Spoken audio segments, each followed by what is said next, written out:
तत्पुरुषाय विद्महे सूर्यपक्षाय धीमहि तन्नो गरुडः प्रचोदयात्। पक्षी राजाय विद्महे पक्षी देवाय धीमहि तन्नो पक्षी प्रचोदयात्। बोलो जगद्गुरु श्रील प्रभुपाद की जय। गुरुदेव भगवान की जय। तुलसी मात की जय। गरुड़ पुराण की जय।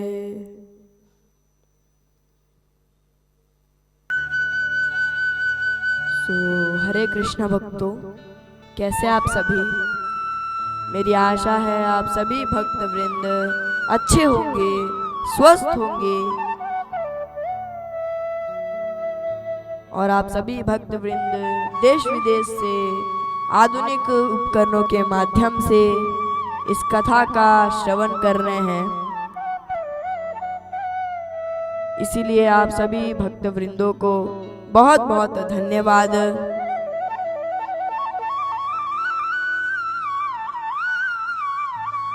तो आइए हम कथा को प्रारंभ करते हैं और आज आप सभी भक्तवृंद अंतिम कथा तक रहिएगा, क्योंकि हमारा श्री चैतन्य चरितामृत की जो पुस्तक थी वो पूर्ण तरीके से समाप्त हो गई और मैंने आपको उस चैतन्य चरितामृत में बड़ा ही प्रयास किया अच्छी से अच्छी तरीके से कहने का और अच्छे से अच्छी तरीके से बोलने का। तो आज हम गरुड़ पुराण की जो भी पाठ है, जो भी विद्याएं हैं, वो आज हम आपके सामने प्रस्तुत करेंगे। तो आप सभी भक्त वृंदों के चरणों में अरविंद दास का कोटि कोटि प्रणाम एवं आप सभी भक्त वृंदों को जय श्रीमन नारायण, जय श्री राधे, जय श्री कृष्ण। सो भक्तों, जिस प्रकार हमने अपने चैतन्य महाप्रभु चैतन्य चरितामृत का पूर्ण पुस्तक को समाप्त किया, समाप्त करने के बाद हमने जितना इस चैतन्य चरितामृत में सीखा, ये बड़ा ही अद्भुत और आनंददायक पुस्तक थी, जो कि बड़ी ही अच्छी और बड़ी स्वाभाविक थी, जिसमें हमें ज्ञान भी मिल रहा था और लीलाएं भी पता चल रही थी। साथ ही साथ हमें ये भी पता चल रहा था कि संसार के मनुष्य, संसार के व्यक्ति किस प्रकार। तो हमने कल श्री चैतन्य चरितामृत का समापन किया। तो आइए आज हम अपने गरुड़ पुराण का प्रस्थान करते हैं, गरुड़ पुराण को शुरू करते हैं, पर्याप्त करते हैं। मेरी आशा है मैं जो भी आपको कथा सुनाता हूँ वो आपको अच्छी लगती है। तो शायद गरुड़ पुराण मैं अपने मुख से कहना चाहूँगा, आप सभी भक्त वृंदों को बताना चाहूँगा कि गरुड़ पुराण में क्या है, क्या नहीं और कौन सी सिद्धियाँ हैं।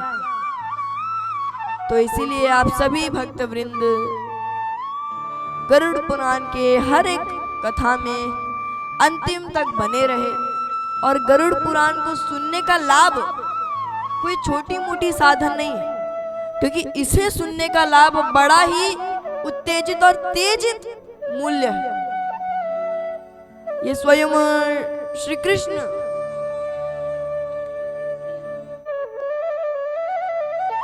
कि जो स्वाभाविक हरि है, उन्होंने स्वयं इसे कहा है।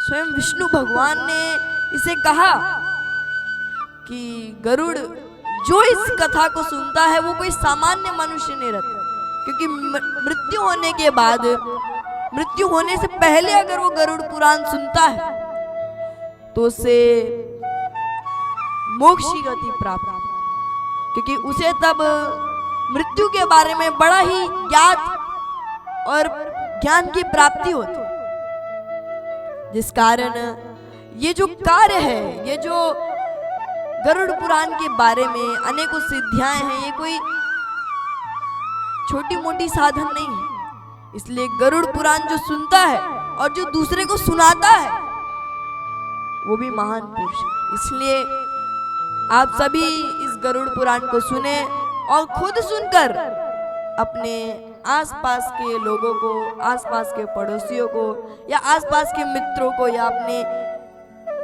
आपसी में जो आपके भक्त हैं उनको आप ये गरुड़ पुराण शेयर करिए, अच्छे से उनको अंतिम कथा तक सुनने के लिए कहे। क्योंकि ये जो गरुड़ पुराण है, इसे सुनने का लाभ ये है कि बाद में उसे कोई भी नरक लोक जैसे लोकों में नहीं जाना पड़ता, भटकना नहीं पड़ता। बाद में उसे मोक्ष की प्राप्त होती, मोक्ष प्राप्त होता।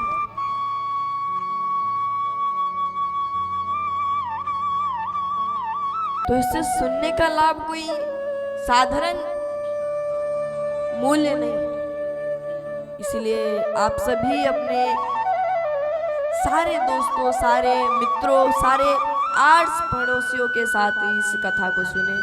क्योंकि जब कोई मनुष्य खुद गरुड़ पुराण सुनकर दूसरों को वो गरुड़ पुराण सुनाता है तो उसे मोक्ष की नहीं, अभी तो भगवान के साथ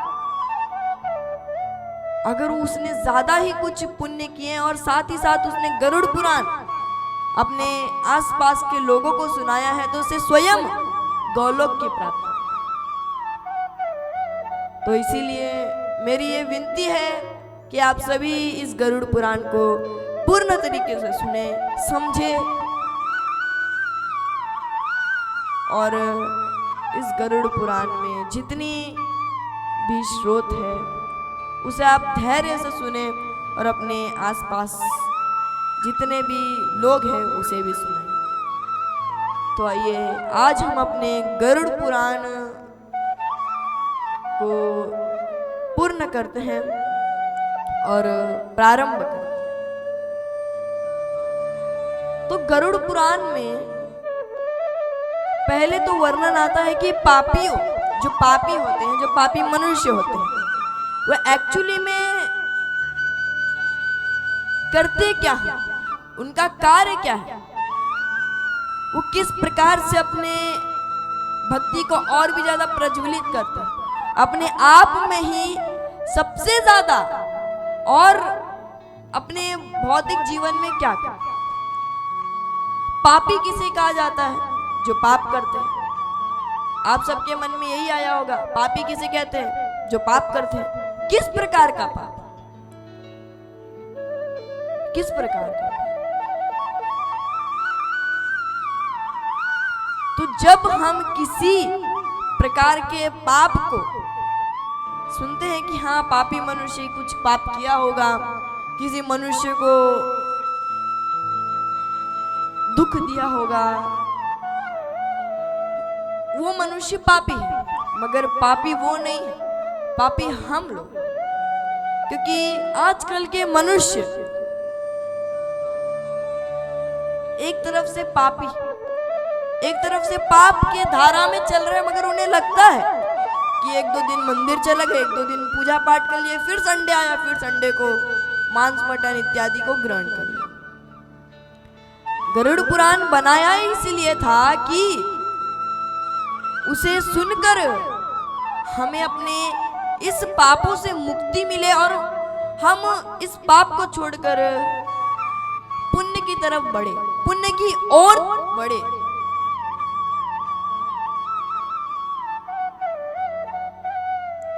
तो हमें इस पापों, इन पापों को सुनकर समझना होगा कि किस प्रकार का पाप हमें नहीं करना।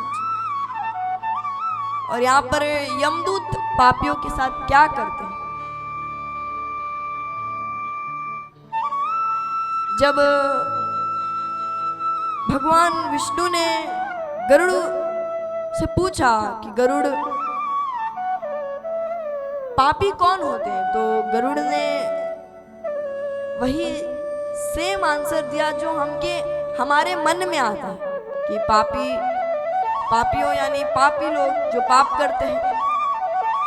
मगर किस प्रकार का पाप? जब ये क्वेश्चन पूछा, ये उत्तर पूछा, इस सवाल का उत्तर पूछा, तो गरुड़ बोला कि हे नाथों के नाथ, आप तो इस पूरी धर्म के, पूरी आचार्यों के धर्मों के बड़े ही आंतरिक हैं, तो एक काम करिए, आप ही बता दीजिए, मैं तो आपका दास ठहरा।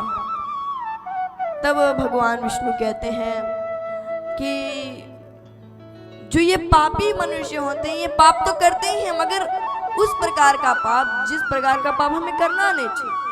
जैसे आजकल के मनुष्य मांस मटन खाते हैं, दूसरों के हृदय को दुखित करते हैं, दूसरों को और भी ज्यादा दुख पहुंचाते हैं और दूसरों को बेवजह मारते हैं, उन सब को पापी कहा। जो बिना अपने कार्यों को करे दिन भर सोया रहता है, उसे पापी कहा।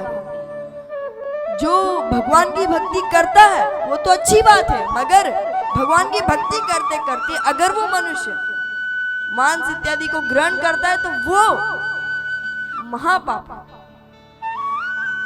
जो भगवान के चरणों में गया और मांस मटन को ग्रहण कर रहा है, तो भगवान विष्णु कहते हैं कि वो तो महान पापी, उसके जितना पापी कोई और नहीं, उसके जितना पापी और कोई। भगवान की रूपी वृक्ष का धर्म और सर्वश्रेष्ठ है, यानी भगवान विष्णु शाखा में बैठकर गरुड़ को अच्छे से समझा रहे हैं कि गरुड़, जो भी कार्य है, जो भी सिद्धियां हैं, ये कोई अनेकों सिद्धियों से परे नहीं, अनेकों सिद्धियों से परे नहीं।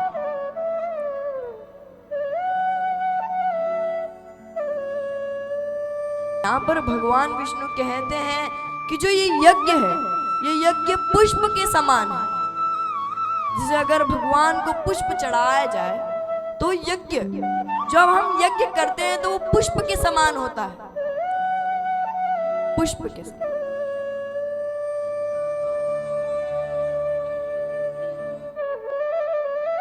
तो यज्ञ पुष्प के समान, जब हम यज्ञ करते हैं तो वो यज्ञ एक पुष्प के समान खिलता है, हमें एक पुष्प की तरह और भी ज्यादा कोमल, और भी ज्यादा मधुर बना। और ये जो मोक्ष है, ये फल के समान, मोक्ष हमें मिलता है। मोक्ष को हम जब, मोक्ष एक फल के समान है, मोक्ष को हम ग्रहण करते हैं। हम ये नहीं कहते कि मोक्ष को हमने ले लिया, हम कहते हैं कि हम मोक्ष को प्राप्त हो गए। कोई भी मनुष्य कहता है कि हाँ, मैंने मोक्ष को प्राप्त कर लिया, उन्होंने मोक्ष को प्राप्त कर लिया, ऐसा बोला जाता है। ऐसा नहीं बोला जाता कि मोक्ष को मैंने ले लिया या हमने ले लिया, ऐसा नहीं कहा जाता। क्या कहा जाता है? मोक्ष को उन्होंने प्राप्त कर लिया। तो मोक्ष फल के समान है। यहाँ पर भगवान विष्णु जब गरुड़ को समझाते हैं कि मोक्ष फल के समान है, तो गरुड़ जी को भी यही प्रश्न हुआ था कि मोक्ष फल के समान कैसे हुआ? यज्ञ तो पुष्प के समान है, वो तो समझ में आया, मगर मोक्ष फल के समान कैसे? तब भगवान ने कहा कि तुम कभी भी किसी भी व्यक्ति को क्या कहते हो? मोक्ष को प्राप्त कर लिया, यही कहा जाता है कि उन्होंने मोक्ष को प्राप्त किया। ये नहीं कहा जाता कि मोक्ष को हमने ले लिया। मोक्ष कोई चीज नहीं है जो हमने ले ली, मोक्ष एक प्राप्ति है। मोक्ष को हम प्राप्त करते हैं, यानी हमें वो मिलती है। तो मोक्ष फल के समान, जैसे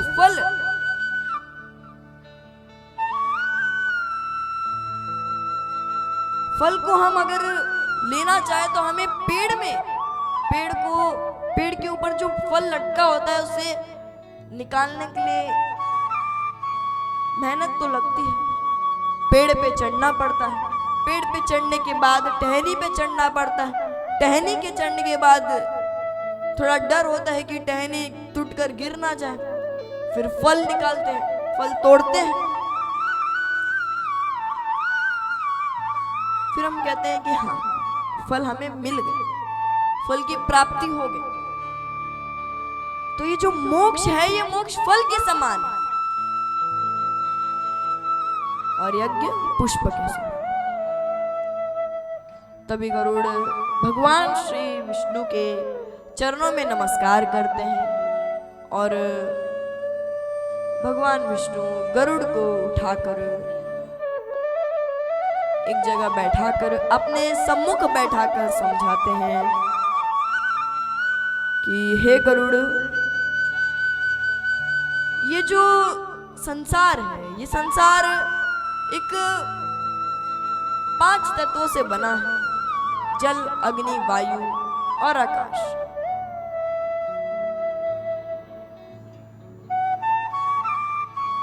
तो ये चीजों से बनकर ये पृथ्वी जब बना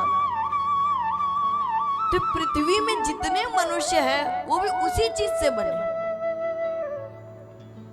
मगर धरती को कभी उस बात का घमंड नहीं, मगर मनुष्य को उस बात का जल्द से जल्द घमंड होता। तब भगवान विष्णु ने जब ऐसा कहा तो गरुड़ ने पूछा कि धरती माता को ऐसा क्यों नहीं होता कि उनके पास इतना जल है, इतनी वायु है, इतनी अग्नि है, उनके पास सब कुछ है, मगर तब भी वो अपने आप में अहंकार नहीं करते। और ये मनुष्य, तुच्छ मनुष्य, जिनके पास ना तो ज्यादा अग्नि है, ना तो ज्यादा वायु और ना तो ज्यादा जल, तो फिर ये तुच्छ मनुष्य किस बात का घमंड लेकर बोलते, किस बात पर उनको अपने अंदर एक तरफ से कार्य है। तब भगवान विष्णु कहते हैं कि गरुड़, ये मनुष्य जो है, ये मनुष्य जो जिन 5 चीजों से बना है और ये जो धरती जिन 5 चीजों से बनी है, वो 5 चीज बिल्कुल एक दूसरे के अपोजिट है। क्योंकि जब धरती अपने ऊपर इतने सारे व्यक्तियों को धारण करती है तब भी उन्हें घमंड नहीं होता, क्योंकि उनके अंदर एक माँ की ममता है, जिस कारण वो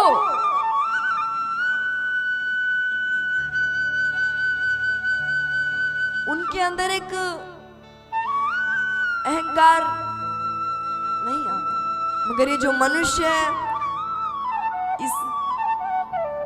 इन्होंने अपने अंदर इस प्रेम को जागृत नहीं किया, इस प्रेम के बदले उन्होंने एक अहंकार रूपी चीज को जागृत किया, उस अहंकार रूपी चीज को स्थान दिया, जिस कारण वो अब उस अहंकार के कंट्रोल में। जैसे अगर कोई रोबोट के अंदर अगर हम अच्छा चिप लगाए या अच्छा प्रोसेसर लगाए तब वो उस प्रोसेसर के कारण अच्छा बिहेवियर करेगा, और उसके बदले अगर हम कोई और प्रोसेसर लगाए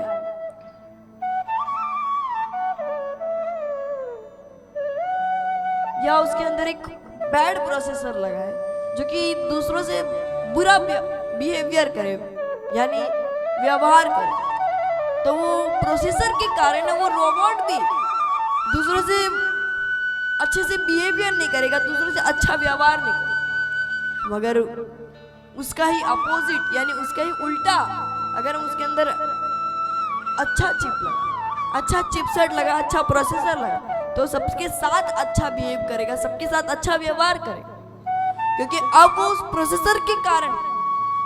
ठीक उसी प्रकार हम मनुष्य के अंदर भी एक प्रोसेसर है, और वो प्रोसेसर का नाम अहंकार है। हम जब भी अपने भक्ति के मार्ग में चलने जाते हैं, तब वो अहंकार वाला प्रोसेसर काम करना चालू होता है और हमें उस भक्ति से बहुत दूर लेके चले जाता है, और इतना दूर लेके चला जाता है कि फिर हम उस भक्ति के पास आने तक बूढ़े हुए। ये अहंकार रूपी चीज एक प्रोसेसर की तार का, एक चिप की तरह काम करता है, एक चिपसेट की तरह काम करता है। और अगर हम उसी चिपसेट को बदलकर प्रेम के रूप में डाल दें, तो वो हमें भक्ति के इतने करीब ला देता है कि हम स्वयं भगवान को महसूस कर रहे हैं, स्वयं भगवान की और भी ज्यादा निकट पहुंचे। तो इसीलिए कभी भी इस अहंकार रूपी प्रोसेसर को अपने इस रोबोट जैसे मनुष्य शरीर में आने मत। अगर ये हमारे रोबोट जैसे चिप में, हृदय में आ गया, तो ये हमारे ब्रेन को कंट्रोल में, हमारी बुद्धि को भ्रष्ट कर लेगा और पूरे अंगों को कंट्रोल देने वाला ब्रेन है। The full body has control on a brain. Brain has a control on a full body. पूरी बॉडी में पूरा शरीर हमारे बुद्धि से चलता है, और हमारा बुद्धि मन से चलता है। यानी एक तरफ से देखा जाए तो heart have a control of a brain and brain have a control of a body। तो इसीलिए हमें अपने हृदय को संभालना, यानी हमारा जो हृदय है वो ब्रेन को कंट्रोल कर पाता है, और हमारा ब्रेन सारी इंद्रियां, सारे बॉडी को संभाल पाता है। तो यानी मेन पार्ट क्या है? हृदय। इसलिए हृदय को हमें संभालना होगा, संवारना होगा, उसे एक तरफ से और भी ज्यादा कोमल रखकर उसमें प्रेम डालना, तब जाकर शायद वो हृदय प्रेम को बुद्धि की तरफ भेजेगा, और बुद्धि पूरी इंद्रियों को प्रेम रूपी इंद्रियां नहीं बना, तब जाकर हम भक्ति के और भी ज्यादा करीब चलेंगे।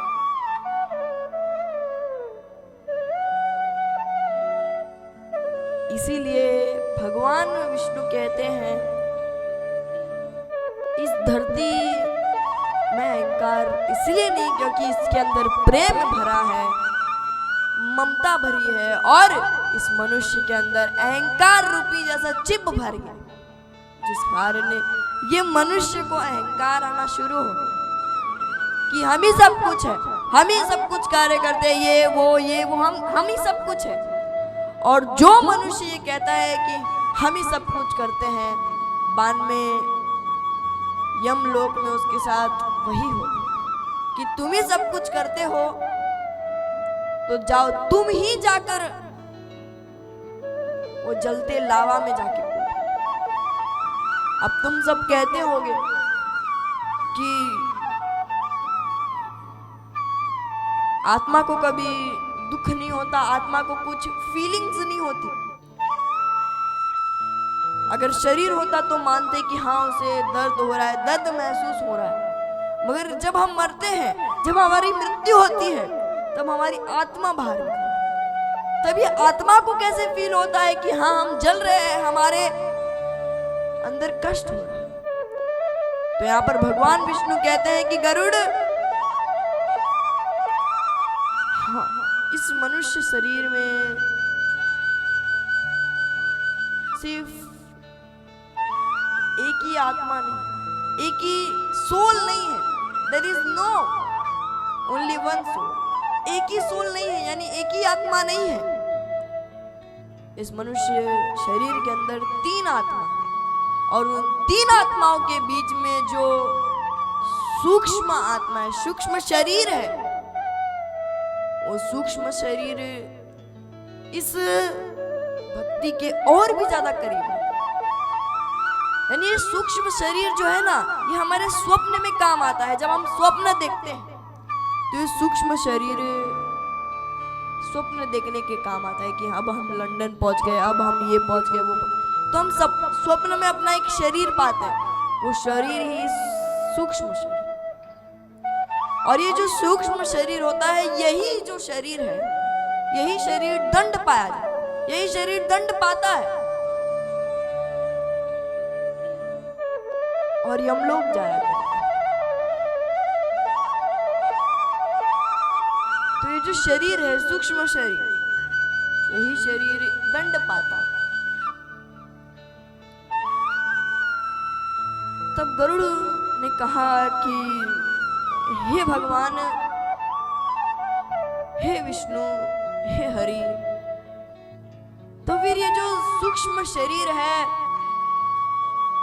इसको क्यों दंड मिलता, जबकि कर्म तो उस मिट्टी के शरीर ने की थी, उस माटी के शरीर ने की थी कर्म। तो फिर ये सूक्ष्म शरीर क्यों दुख को भोगता है? तब विष्णु भगवान कहते हैं कि गरुड़, ये जो सूक्ष्म है, ये कोई मामूली सी साधारण चीज नहीं है। इसी के कारण मनुष्य सोता है और अपने आप को चार्ज करता है, अपने आप को जगाने का प्रयास करता है, अपने आप को सुलाने का प्रयास करता है।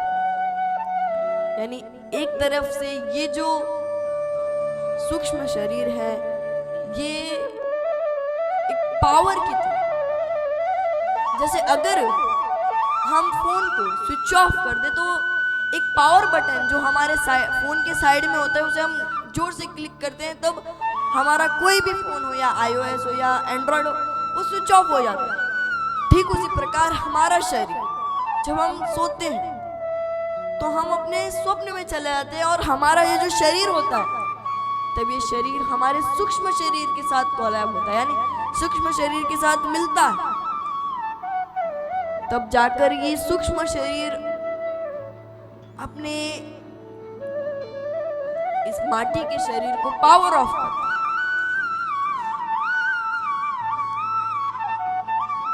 और जब ये अपने माटी के शरीर को पावर ऑफ करता है, तब वो जो सूक्ष्म शरीर होता है वो काम करने लग जाता है। इसीलिए ये माटी के शरीर को तो कुछ दर्द होगा नहीं, इसीलिए जो पूरा खेल है ये सूक्ष्म शरीर, और इसी कारण सूक्ष्म शरीर को दंड मिला। इसी कारण सूक्ष्म शरीर को दंड मिलता है। गरुड़ ने पूछा कि वो सब तो ठीक है, मगर प्रभु इस सूक्ष्म शरीर आखिरकार क्या दंड भोगता है?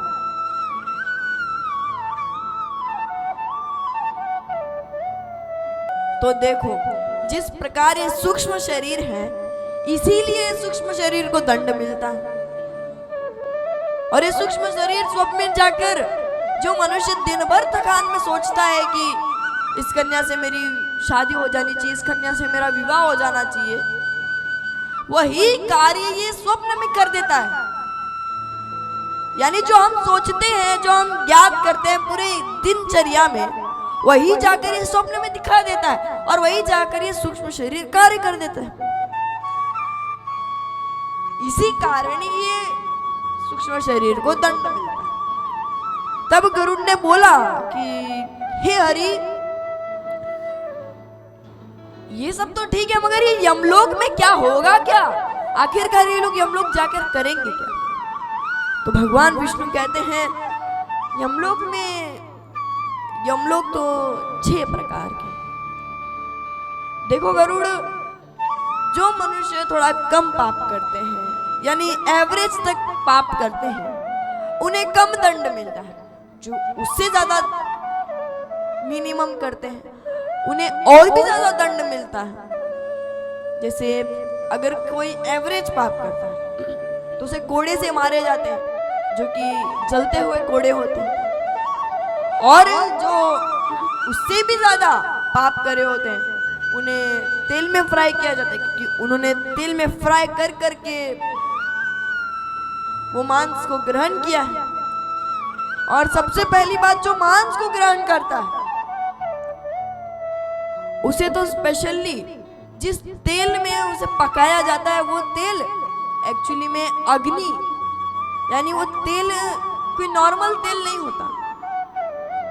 वो तेल इतना गर्म होता है कि उसमें अगर आपने कुछ भी डाल दिया तो वो कुछ क्षण में ही जल जाए, कुछ क्षण में। इतना तपता वो तेल होता है और उसी तेल में इन मांसाहारियों को फेंका जाता है, उसी तेल। और उसी तेल में उनको स्नान करना होता है। जो तेल इतना उबलता है ना, उसी तेल में उसको स्नान करना होता है, क्योंकि उसने उस निर्जीव प्राणी को, वो जो जीव था वो बोल नहीं पाता था, इसी का फायदा उठाकर वो उसे तेल में फ्राई कर कर कितनी गंदी तरीके से उसको मजे से ग्रहण करता था। और वही मजा आज उसके साथ बीत रही है, तो वो क्या सोचे कि वो छुटकारा मिल जाए, उसे उस तपती तेल से छुटकारा मिल जाए, मगर नहीं, कि उसने ऐसा कर्म किया है और कर्म वापस आएगा। Karma will come back, Karma वापस आएगा। When we do a karma, that what's the karma we have done in the every form of the body, that karma will comes beyond me and backwards to me and hit me also। यानी जब हम कोई कर्म करते हैं, चाहे वो कोई भी शरीर में किया हो, वो कर्म हमें किसी ना किसी प्रकार से वापस आता है। और उसे वापस नहीं, वो हमें कुछ ना कुछ दंड देकर, कुछ ना कुछ दर्द देकर जाता है। और हम सोचते हैं हमने कुछ कार्य किया ही नहीं। वो कार्य वो सामान्य कार्य नहीं है, वो किसी ना किसी जन्म का, किसी ना किसी शरीर तत्व का कार्य होगा, जिसके लिए आपको इस कलयुग में भेजा जाए। तो गरुड़ ने पूछा कि भगवान आप तो दयालु हैं, तो आप इन मनुष्य को कैसे देखते हो कि जल रहे हैं, तप रहे हैं? तब भगवान ने कहा कि मैं कुछ नहीं कर सकता, क्योंकि इन्होंने जो कर्म किया है उस कर्म का दंड तो इन्हें भोगना हो। इन्होंने जो स्त्री का अपमान किया है उसका तो दंड भोगना हो। इन्होंने जो स्त्री के बारे में गंदी सोच रखी उसके लिए तो उन्हें दंड भोगना होगा। इन्होंने जो मांस को ग्रहण किया उसके लिए दंड भोगना होगा। इन्होंने जिसके बेमतलब का, बिना कोई कार्य, बिना कोई साधन के किसी मनुष्य को दंडित किया, उसके लिए उसे दंड तो भोगना हो। और ये दंड मैं नहीं, ये दंड कर्म देता है। और ये जब दंड कर्म देता है तब उस मनुष्य को समझ में आता है कि शायद मैं उस शरीर उस मानुष्य शरीर में कोई अच्छा कार्य किया होता तो शायद आज मैं इस नरक लोक में आकर इस तपती तेल में तलता, इतने गरम गरम कोड़े नहीं खाता। और यही सोचकर वो आत्मा बहुत ही ज्यादा पछतावा करती है कि अरे मनुष्य क्या कर रहा है, तूने क्या किया? तेरे कारण मुझ आत्मा को भी दंडित किया जाए। और वो आत्मा परमात्मा के पास चला जाता है और वो दंड हमें महसूस होता। इसीलिए भगवान विष्णु कहते हैं कि जितना तुम मांस मटन नहीं खाओगे उतना ही अच्छा। जितना तुम स्त्री संग नहीं करोगे उतना ही अच्छा है। जितना तुम दूसरे के बारे में बेवजह किसी को दंडित नहीं करोगे तो वो भी एक तरीके से कार्य है।